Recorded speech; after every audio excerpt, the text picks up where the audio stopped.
Speaking of blind spots, you've written a lot about organizations missing out on customer-centric focus. Tell us a little bit about your work. So I began this research about 15 years ago, and I imagined, naive as I was probably back then, that all businesses must be focused on customers. After all, if you're in business, what are you doing?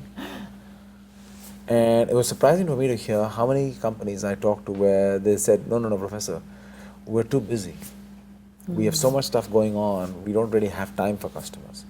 Or I don't know my customers that as well as I should. Or, my customers buy from me and I think they like my products and services. So I was just seeing a disconnect between what I heard and what I thought businesses must be doing.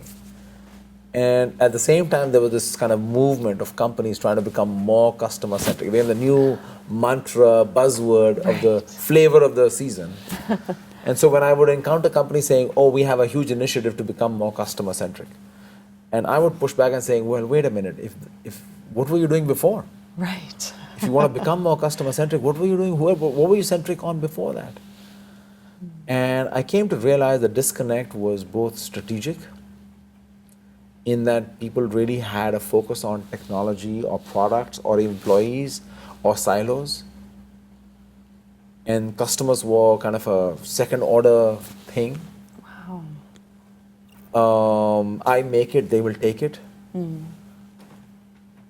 Or sometimes there was an organizational failure, in that the organization itself had created so much complexity that employees, as much as they wanted to focus on customers, just couldn't do it. They had a fragmented view of customers because of their silos. They had an internal organization that consumed them.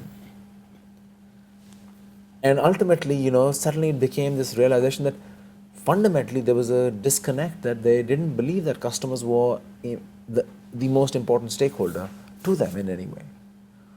That it was a second order construct, that somehow no one did it out of malintent. It was just that it was a gradual drift.